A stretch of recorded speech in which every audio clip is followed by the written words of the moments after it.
How's it going, family? My name is Otis. And I'm Melissa. And I'd like to welcome you to the Wright Family Values. Today, I'd like to discuss a major problem our urban communities are faced with that affects our nation as a whole.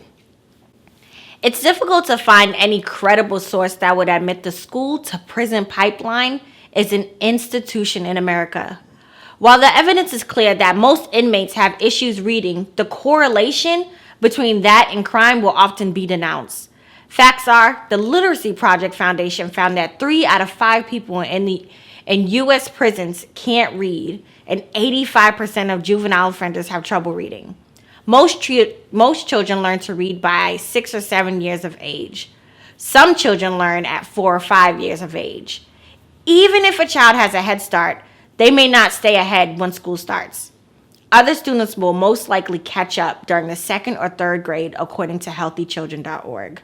According to the Annie E. Casey report, Double Jeopardy, How the 3rd Grade Reading Skills and Poverty Influence High School Graduation, children who are not reading at a proficient level by 4th grade are 4 times more likely to drop out of high school before graduating.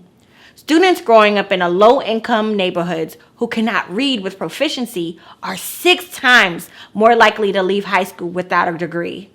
Dropouts in America by Gary Orfield finds that high school dropouts cost the U.S. over $240 billion in lost earnings, lost tax revenues, and expenses for social services.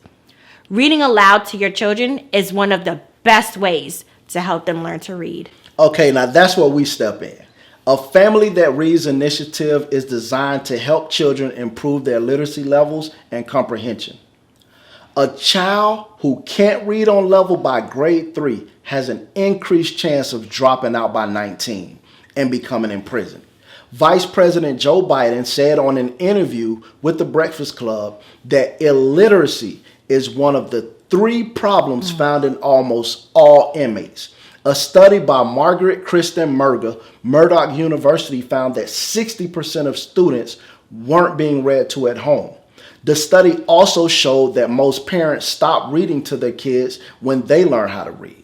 She says when we read aloud to our children, it is beneficial for the cognitive development, with parent-child reading activating brain areas related to narrative comprehension and mental imagery. I'm sure if we add poverty and household dynamic to the equation, and that 60% can drastically increase. This is why we began this initiative. We wanted to provide a resource to families that can help provide quality of life. Reading is not only fundamental, but it allows your imagination to run free. I remember growing up in a small community thinking we were a reflection of the world. To be honest, we were closed off from the many changes our society was constantly going through. Reading has assisted me financially, given me a better understanding of reconciliation, and even made me a better cook. Books can take us places we have never been and give us the opportunity to visit. A Family That Reads will read an assortment of literature of all grade levels with a focus on 3rd and 4th grade children. Even if your child is younger or older, they will be able to take advantage of this opportunity. Your family will be able to stream aloud reading videos online free of charge. All we ask is that you share the video with your family and friends. We are in this together. Crime can affect any of us, so we all have to play our part. While our kids are winding down for their evening nap, eating lunch, or getting prepared for bedtime, you can put on one of our sessions. You can always pause the session or wait until the end to ask them 4 to 5 questions about what they comprehended. All right, I'll end with a Tupac quote. I got love for my brother, but we can never go nowhere unless we share with each other. We got to start making changes. Learn to see me as a brother instead of 2 distant strangers, I say.